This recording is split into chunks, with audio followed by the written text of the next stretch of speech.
Welcome to OkState Daily. Casey Porter here. So glad that you decided to tune in. It's been a minute since we've talked about the softball team. Been very, very busy. Been trying to put out as many posts and as many videos as we possibly can. Trying to keep up with all these sorts of different things. And then also trying to keep a full-time job and officiating. Very difficult. So I apologize for not putting out a whole lot of softball content as of late.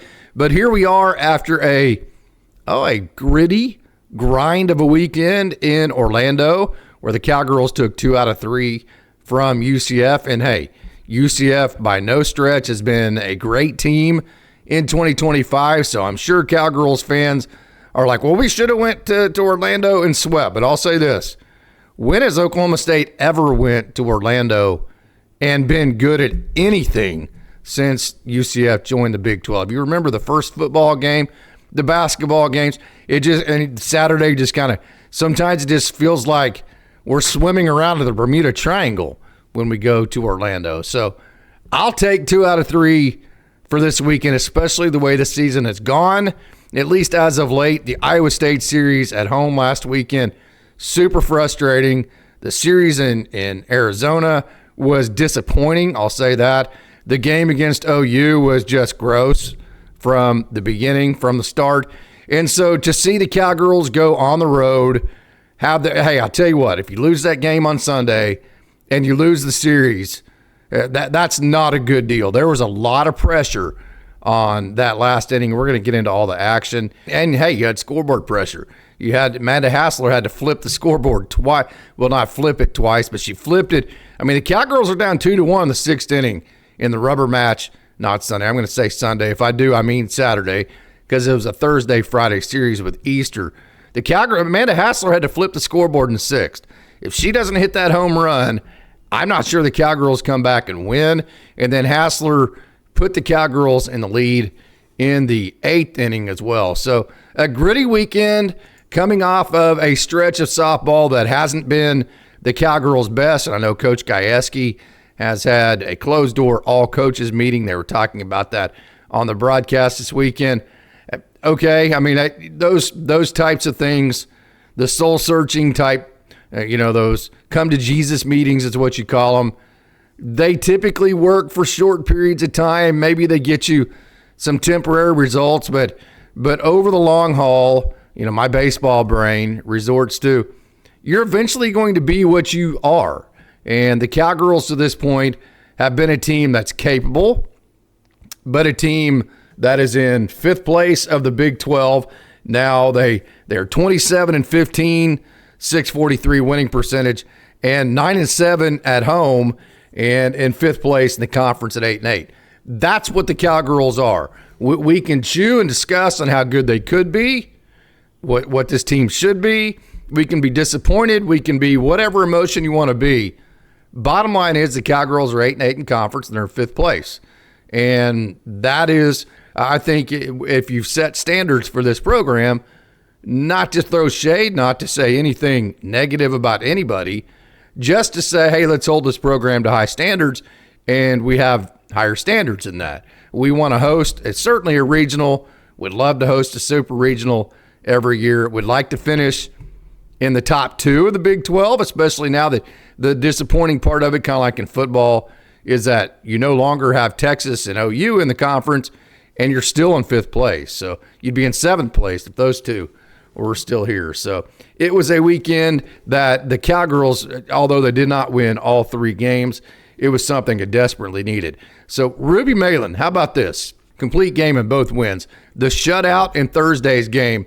And, man, whenever you're on the road and your team's struggling and you're just looking for some kind of momentum, there is just absolutely nothing better you can get than pitching. Pitching gives your team courage.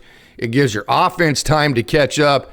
And we saw that. My gosh, I mean, if Ruby Malin doesn't go out there and blank UCF through the entire game, shut them out, certainly through the first 6 innings. I mean, at the bottom of the 7th, after the Cowgirls had hung a 7 spot, it was going to be, the bubble had bursted at that point. But, I mean, I think if Ruby Malin goes out there and gives up, say, through the first 6 innings, 2 or 3 runs, Cowgirls probably don't come back in that game and probably start the series down 0-1. And then you're looking at going, oh my gosh, we had a terrible game against OU. We lost the series at home to Iowa State. We lost on the road to Arizona. We're struggling to stay 500 in conference. We might not even be in the top, by the end of the weekend, we might not even be in the top half of the conference. You start thinking like that. But Ruby Malin, what a Warriors effort she gave. The 7-inning shutout. And then Audrey Schneidmiller. What a moment for her to come up with her first, not home run, first extra base hit of the year. Audrey Schneidmiller.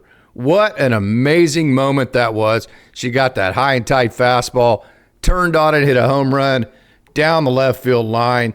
Megan Delgadillo, who had a good weekend for the Cowgirls, she got on base with an error. And then Talon Edwards. Talon Edwards didn't go off by any stretch of the imagination. I mean, she didn't have one of those weekends to where she had like 17 hits or anything. But I'll tell you what Talon Edwards did. She got on base. She had 3 hits combined between the first 2 games. Then she had 3 walks in the last game. So she got on base 6 different times. And so if that's a solo home run by Schneidmiller, it's still pretty scary. It was a home run that put the Cowgirls up 4-0.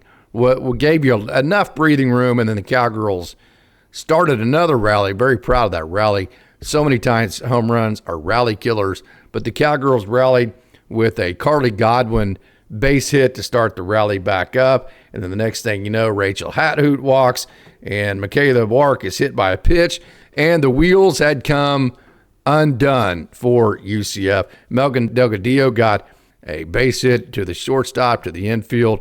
Cowgirls tacked on 3 more and won the first game 7-0. So you're thinking, okay, well, you got through that. You grinded through that. You figured out a way to have some big at-bats late. Ruby Malin was able to give the team the courage that they needed with her pitching as far as in the circle, shutting out UCF. Now the question becomes, can this Cowgirls team win big games without Ruby Malin in the circle?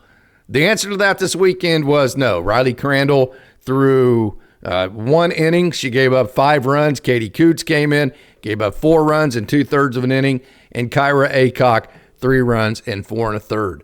So, yes, you came out of this weekend thinking, well, we grinded our way, but I still think the biggest concerns for this team is the consistency of the offense. You know, you have the 6 innings, no runs, all of a sudden a 7-run inning. We saw that a lot of that on Sunday as well. And then the biggest concern to me is, how do you win games when Ruby Malin is not in the circle? So because of that, you see whenever you give up a 9 spot in the first inning of a game on the road, you are not going to win that game. I'll give the Cowgirls credit. You know, they scored 2 in the second inning, 1 in the 4th, 2 in the 5th, 1 in the 6th. So here's what you do in games where you're just simply getting your butts kicked. What you do is you try to keep grounding out of bats. And the reason is you want to, first of all, you want to either chew up as much pitching from the other team. You want to make them have to use as many pitchers as they can to make them not available for that last game of the series. And or then that allows you to see their pitching a little bit more. So many times a team can lose a game like the Cowgirls did on Friday by giving up the 9 spot and losing 12-6. But because the Cowgirls kept grinding, because they kept playing offense, because they kept competing, Felton Caitlin had to go the entire way, 7 innings, and she was not available at all on Sunday. And then also, just more than that, it's the fact that you just kind of gathered some momentum maybe for your team. It didn't feel like, oh my gosh, this was like the worst day of our life. We at least got some at least decent feels for the way that we scored 6 runs on Saturday. But then the Cowgirls come out and don't score in the first 5 innings on Sunday, and then are down 1-0. And hey, we saw on Thursday, this team might not score. I mean, you never know. And then, boy, how about just the absolute huge home run, and then home runs by Amanda Hassler, the first one in the 6th inning, and then the last one in the extra inning of the 8th inning, and that was just an absolute beautiful thing to see. And then again, going to say it again, Rosie Davis. Rosie Davis didn't get, kind of like Talon Edwards, didn't get a million hits this weekend, but Rosie Davis was on base a lot, and she walked right in front of the Hassler home run, and that Hassler home run turned it from 1-0 to 2-1, and all of a sudden the Cowgirls then feel like you have the momentum. All you got to do is get 6 outs to win the game, and then I'll be darned if UCF doesn't answer in the bottom of the 6th inning, and then that sets up the dramatics in the 8th when Amanda Hassler hits the home run to put the Cowgirls in the lead for good and to win that game 4-3. Good to see the Cowgirls get on base there. Good to see clutch hitting. And that's the oldest saying in time: pitching, defense, and timely hitting. It's just so, that's how you win games on the margins. That's how you win close games. That's how this Cowgirl team needs to start winning games. The baseball team, for that matter, we saw Sunday them play that type of game against Houston in the finale. Pitching, defense, timely hitting, until you start getting, of course, Rosie Davis is having just a ridiculous year, but until you start just really just kind of dominating teams and bullying them around, like I do think this team actually is capable of doing, until you start doing that, that's kind of how you're going to have to win games, like we saw the Cowgirls win both games this weekend, and play it kind of airtight and really try to win games on the margin. So the next game you have is going to be on Wednesday, a huge game at home against Texas, another one of those RPI type games. If the Cowgirls want to have any idea of maybe hosting a regional, this would be a game that they would really need to win. Then you have Kansas at home. Then you have North Texas at home. So you have, you're at Kansas. And then North Texas at home. And then you have Utah to finish out the regular season. So you have two different Big 12 series left. One on the road in KU and Lawrence, one at home against Utah, and then you have 2 non-conference games, both at home against Texas and North Texas. So a big stretch coming. Right now 8-8 in conference. This is a team that if you could beat Texas, beat North Texas, you've already done that this year. Beat a Kansas team this year that in the Big 12 at this point, KU is 5-13. So that's another series that you'd like to go on the road and think sweep. And then Utah is 4-14. So let's put it this way. If the Cowgirls can win out, that would be, and which they're totally capable of doing.